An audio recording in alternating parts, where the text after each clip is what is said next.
다니엘서 6장 전체의 내용을 가지고 하나님을 믿은 다니엘이라는 설교 제목으로 말씀 함께 나누겠습니다.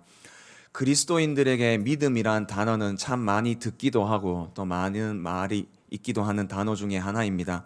이 믿음에 대해서 마틴 로이드 존스 목사님은 두 가지로 설명하였습니다. 첫 번째로 믿음에 대해서는 수학적 확률적 믿음이라고 말했습니다. 이 말은 무슨 말이냐면 사람들이 산이나 건물이 무너질지 알지 못하는데 그 건물이 안 무너질 걸 믿고 가는 이유는 확률적으로 안 무너질 거라고 믿고 간다라고 말을 합니다. 동의하십니까? 제가 설악산에 한번 올라간 적이 있었습니다. 설악산에 울산바위가 너무 보고 싶어서 올라가고 있었는데요. 그렇게까지 개인적으로는 힘든 길은 아니었던 것 같습니다. 그런데 울산바위가 보이는 그곳에 가니까 제가 고소공포증이 있거든요.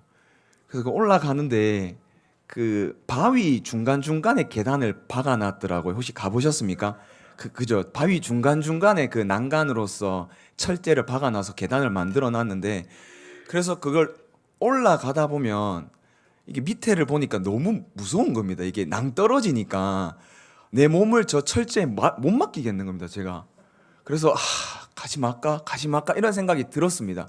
그런데 저희가 남자니까 올라갔습니다. 올라가서 울산바위를 딱 보는데 진짜 너무 아름답더라고요. 그래서 찬양에 참 아름다운 세계라, 이 찬양이 참 절로 나오는 그런 풍경이었습니다. 근데 제가 그 울산바위까지 올라갈 수 있었던 이유는 뭐냐 하면, 제가 올라가고 있는데 저보다 더 뚱뚱한 사람들이 그 계단에서 내려오고 있더라고요. 그래서 보면서 쟤들도 가는데 나도 갈 수 있겠다라는 생각을 가지고 다리가 좀 떨리지만 끝까지 올라갔었습니다. 이것이 바로 확률적 믿음입니다.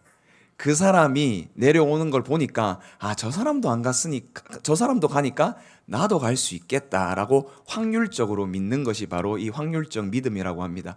그리고 두 번째 믿음에 대해서는 마틴 로이드 존스 목사님이 인격적 믿음이라고 합니다. 우리가 다 하나님을 믿는 것이 인격적 믿음이라고 우리는 믿습니다. 산에 올라가는 것, 건물에 올라가는 것, 이때까지 무너지지 않는 확률이기 때문에 제가 뚱뚱한 사람들이 계단에서 내려오는 걸 보고 나도 저 계단을 믿을 수 있겠다라는 그 확률적으로 믿는 믿음이 하나님을 믿는 믿음이 아니라 인격적으로 믿는 그 믿음이 하나님을 믿는 믿음이라고 마틴 로이드 존스 목사님은 말씀하셨습니다.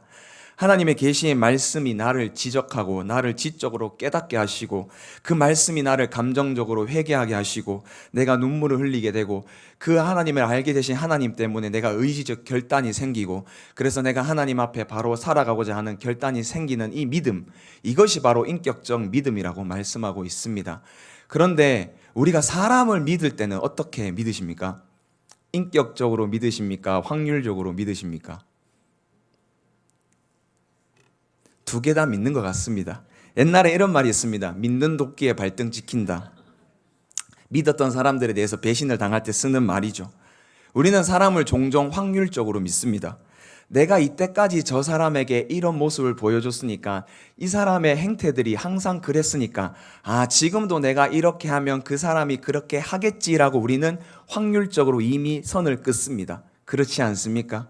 내가 이 사람에게 어느 정도 관계가 되니까 이 사람은 이런 환경에서 항상 이런 일들을 했기 때문에 지금도 이러한 상황에서는 저 사람은 반드시 그렇게 할 것이다 라고 우리는 생각합니다. 틀립니까? 저 쉽게 생각해서 내 사랑하는 자녀가 맨날 전교 10등 안에 들었습니다. 시험만 치면 전교 10등 안에 들었습니다. 그걸 고등학교 3학년까지 하는 겁니다. 그런데 이 녀석이 웬걸 고등학교 3학년 마지막 기말고사를 전교에서 15등을 했습니다. 잘했지 않습니까? 근데 우리의 마음은 내 믿었던 전교 10등을 하지 못한 것을 보고 제가 왜 저럴까? 무슨 일이 생길까? 라고 우리는 이미 생각하고 그 사람에 대해서 선을 그어버립니다. 이게 과연 인격적인 믿음일까요? 확률적인 믿음일까요? 우리는 사람에게 확률적 믿음을 보일 때가 많고, 그 확률적으로 나오지 않을 때 배신감을 들고 합니다. 그게 믿는 도끼에 발등 찍히는 것입니다. 이처럼 사람은 변하는 존재이기 때문에 믿을 수 없습니다. 사람은 변화하는 존재, 항상 한결같이 모든 상황에 대처할 수 없는 존재가 바로 사람입니다. 따라서 우리는 사람을 믿는 것이 아니라 사람을 긍휼히 여기고 사랑해야 할 대상임을 믿습니다. 그러나 하나님은 영원히 변치 않으시고 말씀한 그대로를 이루시고 역사하시는 영원 불변하신 하나님이시기 때문에 우리는 하나님을 인격적으로 믿습니다. 그 하나님을 인격적으로 믿은 사람이 오늘 본문의 바로 다니엘입니다. 다니엘은 많은 어려움 속에 있었습니다. 오늘은 특별히 사자굴이라는 어려움이 있습니다. 그 어려움 속에서 결국 사자굴에서 살아남았습니다. 많은 어려움과 역경이 있는 이 세상에서 다니엘은 하나님에게 어떤 믿음의 반응이 보였기에 사자굴에서 살아남았는지에 대해서 오늘 다니엘서 6장 전체를 통해서 살펴보도록 하겠습니다. 다니엘을 끌고 왔던 느부갓네살 왕도 죽었습니다. 그리고 벨사살 왕도 죽고 그 다음 왕으로 다리오 왕이라는 왕이 되었습니다. 이 왕의 통치 방법은 120명의 고관을 두고 그 고관 위에 3명의 총리를 두었습니다. 그 3명의 총리 중 한 사람이 바로 다니엘입니다. 그런데 우리가 청년 다니엘은 너무나 기억하는데 이때쯤이면 다니엘의 나이가 80세 전후입니다. 이때 평균 연령이 50대가 안 됐다고 합니다. 참 장수한 다니엘이었습니다. 그런데 이런 늙은 다니엘을 다리오 왕은 불렀습니다. 왜냐하면 다니엘은 민첩하고 모든 고관들 위에 뛰어났기 때문입니다. 그리고 너무나 청렴결백했기 때문에 다리오 왕은 다니엘을 불렀습니다. 그런데 이 다니엘이 너무나 청렴결백하고 너무나 깨끗하게 살았기에 나머지 두 총리와 고관들이 너무 꼴보기 싫은 겁니다. 그래서 이 다니엘을 어떻게 하면 걸 수 있을까라고 생각했습니다. 그래서 6장 4절에 보면 근거를 찾고자 합니다. 그러나 아무것도 찾을 수가 없었습니다. 그래서 고관들은 이렇게 생각했습니다. 6장 5절 말씀 우리 함께 읽도록 하겠습니다. 그들이 이르되 이 다니엘은 그 하나님의 율법에서 근거를 찾지 못하면 그를 고발할 수 없으리라 하고, 이 총리들과 고관들이 다니엘의 행동에서는 찾을 수 없으니까 종교적 이유를 걸고 있습니다. 하루에 3번 기도하는 것. 너무나 청렴결백했기 때문에 털어도 먼지 안 나는 사람이 없는데 다니엘은 그런 사람이었습니다. 털어도 먼지 하나 안 나는 사람이었습니다.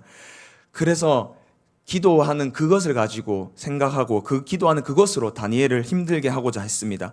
그래서 다리오 왕을 찾아갔습니다. 다리오 왕에게 찾아가서 30일 동안 왕 이외에 다른 신이나 다른 사람에게 기도하거나 절하는 사람은 사자굴에 던지자고 조서를 내리자고 얘기를 했습니다. 그러자 다리오 왕은 그 조서에 도장을 찍었습니다.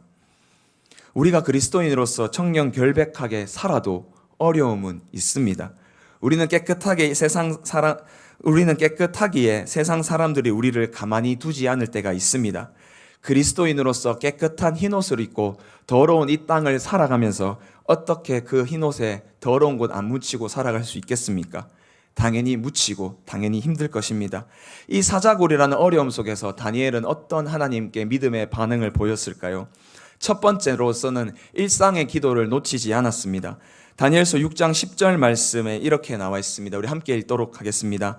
다니엘이 이 조서에 왕의 도장이 찍힌 것을 알고도 자기 집에 돌아가서 윗방에 올라가 예루살렘으로 향한 창문을 열고 전에 하던 대로 하루 3번씩 무릎을 꿇고 기도하며 그의 하나님께 감사하였더라. 아멘.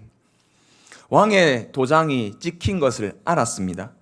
다니엘은 내가 지금 하나님께 기도하면 사자굴에 들어갈 것을 알았습니다. 그러나 다니엘은 그 조서에 도장이 찍힌 것을 알고도 예루살렘을 향하여서 창문을 열고 전에 하던 대로 3번씩 무릎 꿇고 기도하고 있습니다. 하나님께 감사하고 있습니다. 지금 감사할 것이 있습니까? 내가 기도하면 사자굴에 들어가는데 감사할 것도 없는데 지금 감사하면서 기도를 드리고 있습니다. 다니엘은 감사할 것이 없지만 감사한 마음으로 전에 하던 대로 기도하고 있습니다. 일상생활의 기도를 놓치지 않았습니다. 일상생활의 기도를 생략하지 않았습니다. 우리는 종종 어려운 상황에서 일상생활에 나의 하던 기도를 생략할 때가 있습니다. 또 많습니다.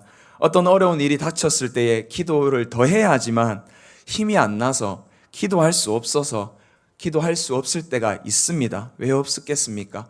그러나 그 어려운 문제를 빨리 벗어나기 위하여서는 먼저 내가 하나님께 기도드렸던 그 일상의 회복이 있어야 합니다. 내가 일상생활에서 기도했던 기도생활, 내 일상의 말씀 생활을 놓치지 않기를 소망합니다. 지금 내가 처한 어려움 일 때문에 우리는 하나님을 향한 나의 일상생활, 일상의 신앙생활을 놓쳐서는 안 됩니다. 지금 혹시 사방이 답답하고 막힌 것 같은 어려움이 있습니까? 전에 하던 대로 새벽 기도하시고, 전에 하던 대로 기도하시고, 전에 하던 대로 말씀 보기를 소망합니다. 그 어려움 앞에서 일상에서 내가 만난 하나님을 생략하지 마시고, 전에 하던 대로 좋았을 때나 어려울 때나 하나님을 찾는 기도와 말씀을 읽는 신앙생활을 잊지 않는 저와 성도님들 되기를 소망합니다. 두 번째로는 요동치 않는 믿음입니다. 오늘 본문 6장을 자세히 살펴보면 특이한 점이 하나 있습니다. 그 점은 뭐냐 하면 다니엘을 죽이고자 모든 사람이 난리가 났는데 정작 본인은 가만히 있습니다. 아무것도 하지 않고 기도만 합니다. 요동하지 않습니다. 6장 13절 말씀에 이렇게 말합니다. 그들이 왕 앞에서 말하여 이르되 왕이여 사로잡혀 온 유다 자손 중 다니엘이 왕과 왕의 도장에 찍힌 금령을 존중하지 아니하고 하루 3번씩 기도하나이다 하니라고 합니다. 다니엘이 기도한 것을 보고 이 총리와 고관들이 다리오 왕에 일러 바쳤습니다. 이때 다니엘이 근심하였더라, 분내더라, 다리오 왕께 찾아가서 아뢰더라, 이런 반응이 나오지 않습니다. 하다못해 하나님께 기도하더라라는 본문도 오늘 없습니다. 그리고 14절 말씀에 이렇게 말씀하십니다. 왕이 이 말을 듣고 그로 말미암아 심히 근심하여 다니엘을 구원하려고 마음을 쓰며 그를 건져내려고 힘을 다하다가 해가 질 때까지 이르렀더라 라고 말씀하고 있습니다. 다니엘은 아무 말도 하지 않고 아무 행동도 하지 않고 요동하지 않습니다. 그러나 정작 다리오 왕이 지금 다니엘을 걱정하고 다니엘을 살리고 싶어서 안달이 났습니다. 다니엘은 이러한 상황 속에서 요동하지 않는 믿음을 가졌습니다. 이 어려운 문제 속에서도 요동하지 않고 가만히 있습니다. 우리는 종종 어떤 문제들을 앞에서 요란을 떨 때가 있습니다. 너무 힘들다. 너무 어렵다. 이 문제 어떻게 하면 좋을까? 라고 질문과 함께 이 어려움을 세계 만방족속에 알립니다. 저기 전화하고 여기 전화하고 거기 전화하고 나의 어려움을 다 알립니다. 그러나 정작 하나님께는 알리지 않습니다. 하나님께는 알리지 않으면서 나의 어려움을 많은 사람들에게 알리고 요동하고 있습니다. 하나님께 기도한 다니엘은 절대로 그렇지 않았습니다. 그 상황과 어려움 속에서도 요동하지 않았습니다. 하나님의 믿는 사람으로서 그 큰 문제 앞에서 자신이 죽을 위기 앞에서 요란 떨지 않고 요동하지 않는 믿음을 보였습니다. 우리는 어떠합니까? 다니엘처럼 큰 어려움 속에서 요동치 않고 버티고 있습니까? 아니면 어려움 속에서 이리 흔들리고 저리 흔들리고 살아가십니까? 내가 진정으로 천지를 창조하신 하나님을 믿는다면 우리는 요동치 않을 것입니다. 지금 내가 어려움이 있더라도 하나님의 크신 뜻이 있음을 믿으면 우리는 요동하지 않을 것입니다. 이것이 바로 다니엘의 기도고 다니엘의 믿음이었습니다. 어려움 앞에 있는 성도님들 계신다면 다니엘처럼 요동하지 말고 하나님을 믿으며 잠잠히 그 결과를 기다리거나 결과를 인정하는 저와 성도님들 되기를 축복합니다. 그리고 마지막으로 그 결과 속에서 세상 사람들이 하나님의 사람임을 고백합니다. 다니엘이 결국 사자굴에 들어갔습니다. 사자굴에 들어간 다니엘을 보고 다리오 왕은 금식합니다. 그리고 오락도 금합니다. 밤새도록 안절부절 잊지 못합니다. 그래서 밤새고 새벽이 되자마자 다니엘에게 달려갑니다. 그리고 다니엘에게 묻습니다. 6장 20절 말씀 우리 함께 읽도록 하겠습니다. 다니엘이 든 굴에 가까이 이르러서 슬피 소리질러 다니엘에게 묻되 살아계시는 하나님의 종 다니엘아 내가 항상 섬기는 내 하나님이 사자들에게서 너를 능히 구원하였느냐 하니라. 아멘. 여기서 보면 살아계시는 하나님의 종 다니엘아라고 얘기하고 있습니다. 지금 다니엘은 다리오 왕의 종입니다. 그런데 다리오 왕은 다니엘에게 이렇게 말합니다. 살아계시는 하나님의 종 다니엘아라고 얘기합니다. 나의 종 다리오 왕의 종 다니엘이 아닙니다. 하나님의 종 다니엘아라고 말하고 있습니다. 그리고 하나님이 사자에게서 능히 너를 구원하셨느냐라고 질문합니다. 그러자 다니엘은 21절 말씀에 이렇게 대답합니다. 다니엘이 왕에게 아뢰되 왕이여 원하건대 왕은 만수무강하옵소서. 너무 멋있지 않습니까? 지금 사자굴에 있는 사람은 다니엘인데 사자굴에 없는 그 밖에 있는 왕에게 만수무강하기를 기원하고 있습니다. 하나님께 일상의 기도를 놓치지 않았던 다니엘, 요동치 않았던 믿음을 보였던 다니엘이 하나님의 사람인 것을 세상 사람인 다리오 왕이 고백하고 있습니다. 20절 말씀에 살아계시는 하나님의 종 다니엘이라는 소리를 듣습니다.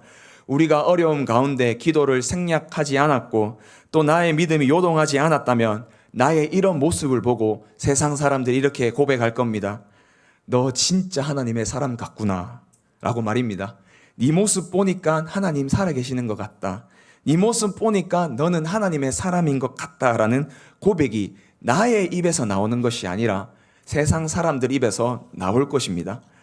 이런 다니엘은 믿음이 있었습니다. 그렇다면 이 다니엘의 믿음은 6장 23절에 이렇게 말씀하고 있습니다.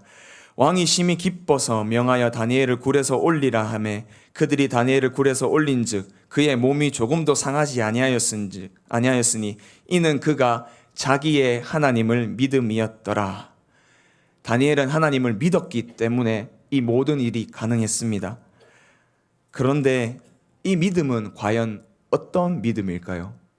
제가 서두에 말씀드렸던 확률적인 믿음일까요? 인격적인 믿음일까요? 인격적인 믿음이겠죠.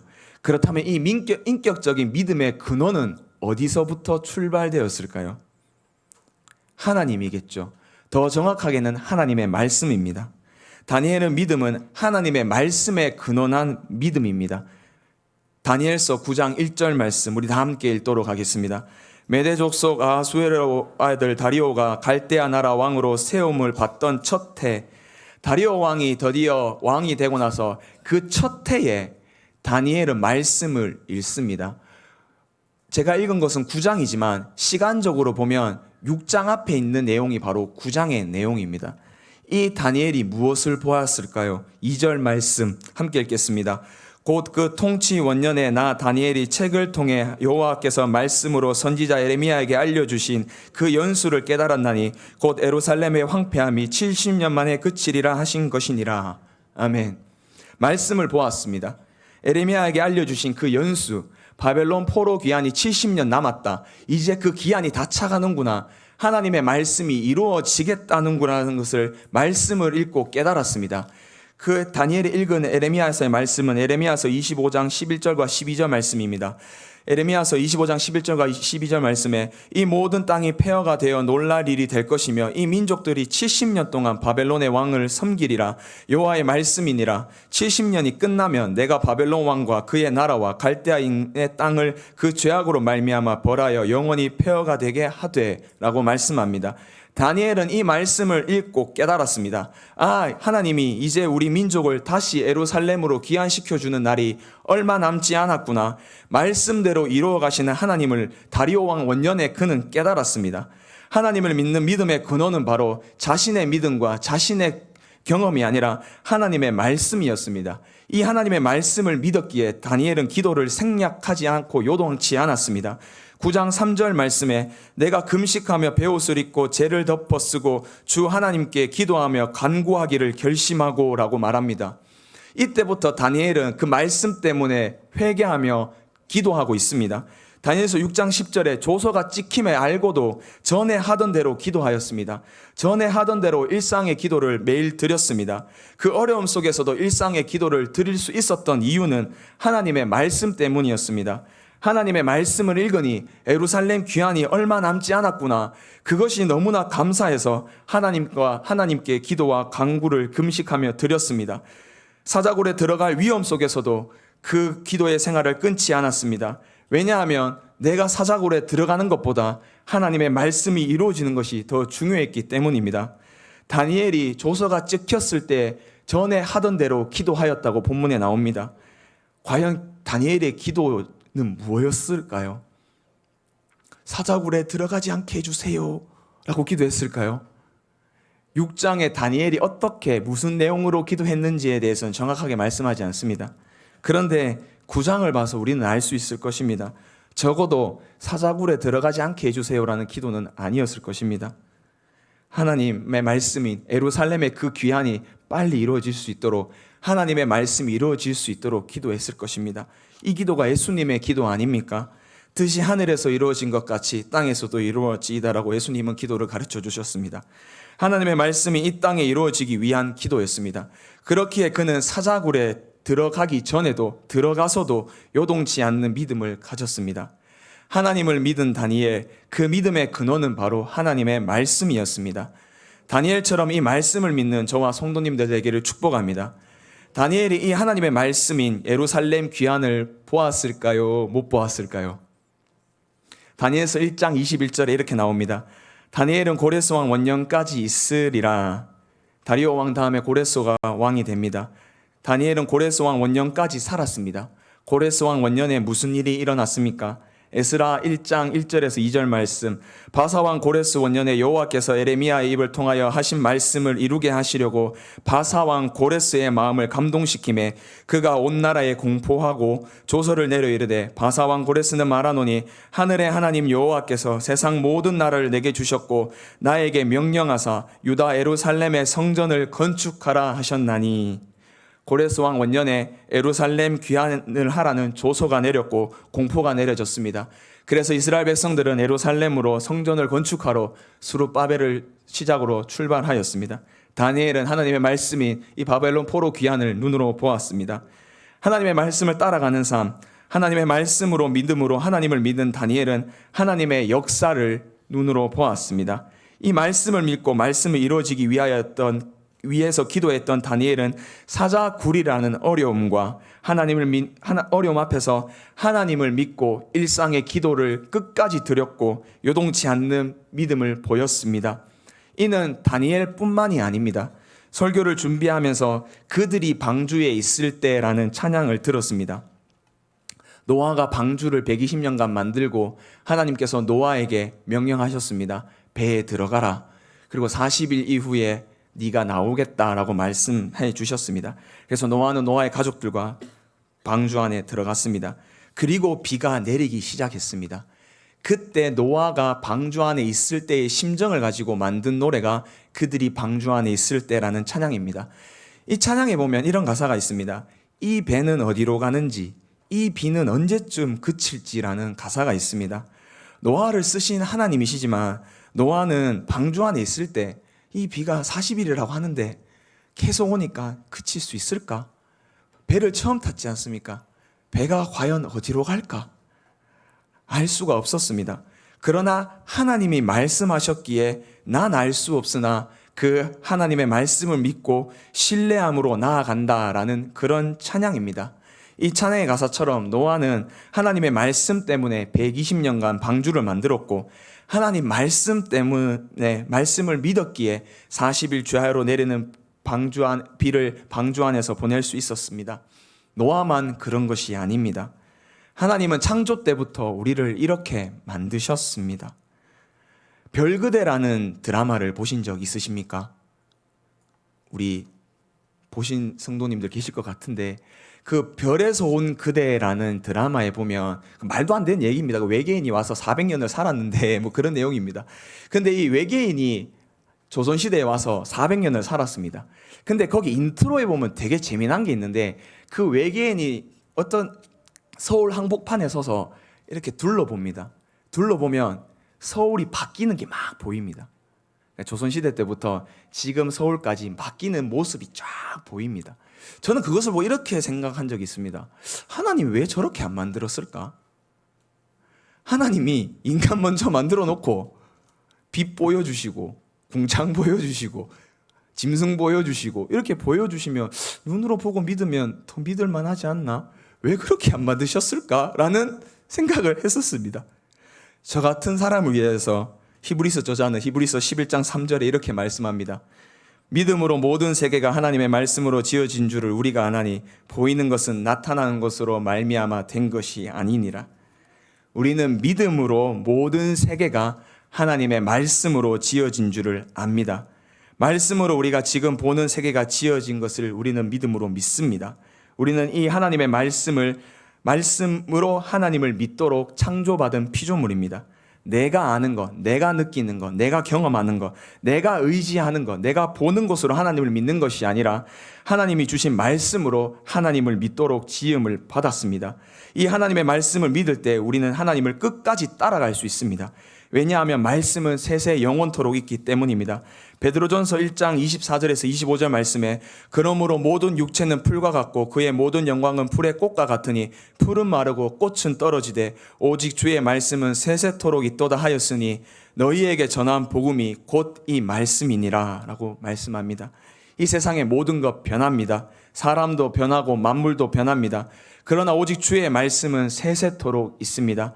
변하는 것이 아니라 없어지는 것이 아니라 오직 영원토록 세세토록 있는 하나님의 말씀을 믿을 때 우리는 흔들리지 않는 믿음을 가질 수 있습니다. 어려움 앞에서 기도 생활을 놓았거나 요동하고 계신다면 우리는 믿음의 근원을 한번 돌아봐야 할 것입니다. 나의 믿음의 근원이 나의 생각, 나의 신앙생활의 경험, 나의 지식과 나의 의지라면 어려움 속에서 우리는 신앙생활 속에서 기도를 생략할 수밖에 없고 요동할 수밖에 없습니다. 다니엘처럼 하나님의 말씀에 기원하는 하나님을 믿는 믿음을 가질 때에 우리는 하나님에 대해서 일상생활에서도 그 일상생활 속에서 기도할 수 있고 요동치 않는 믿음을 가질 수 있습니다. 다니엘과 같은 믿음을 가지시는 저와 성도님들 되기를 주님의 이름으로 기도합니다. 말씀을 맺겠습니다. 한경직 목사님이라고 계십니다. 다 아시죠? 우리 어르신들은 다 아실 것 같습니다. 이 한경직 목사님이 은퇴하시고 남한산성이라는 곳에 조그마한 집을 지어놓고 말씀 읽으며 기도하면서 그렇게 청렴하게 사셨다고 합니다. 근데 그때 후배 목사님들이 이 한경직 목사님을 찾아가서 이렇게 질문하곤 했답니다. 목사님, 목회 좀 어떻게 해야 되는지 조언 좀 해주세요. 워낙 목회를 잘하셨지 않습니까? 그래서 목사님에게 찾아가서 목사님, 어떻게 목회해야 될지 좀 가르쳐 주세요. 너무 힘듭니다. 라고 이렇게 얘기했답니다. 그때 한경진 목사님이 이렇게 대답하셨다고 합니다. 목사님들, 예수님 잘 믿으세요. 라고 대답해 주셨다고 합니다. 목사님들이 초신자도 아니고 나름 세상에서 고난 다 받고 아골골짝 빈들에도 복음 들고 가겠다고 나왔는데 그 목사님들에게 하는 말이 목사님 제자훈련 열심히 하세요. 전도 열심히 하세요. 기도 열심히 하세요가 아니고 목사님들 예수님 잘 믿으세요라고 한경지 목사님이 조언했으며 충고하고 그의 마지막 유언이었다고 합니다. 저와 성도님들 예수님 잘 믿고 계십니까? 하나님 잘 믿고 계십니까? 이 하나님을 믿는 믿음의 근원은 나의 믿음, 나의 감정, 나의 지식, 나의 의지가 아닙니다. 다니엘처럼 오직 하나님의 말씀이 우리의 믿음의 근원입니다. 이 말씀대로 우리가 믿는다면 우리는 어려움 앞에서도 다니엘처럼 일상의 기도를 생략하지 않을 수 있고 어떤 어려움이 와도 요동치 않는 믿음이 있을 것입니다. 그 결과 그 어려움을 통과한 뒤에 세상 사람들에게 너 하나님의 사람아, 너 보니까 하나님이 살아계신다라는 고백을 받는 저와 성도님들 되기를 축복합니다. 이런 말씀에 근원하는 하나님에 대한 믿음을 가지시는 저와 성도님 되기를 주님의 이름으로 소망합니다. 기도드리겠습니다. 하나님 아버지 감사합니다.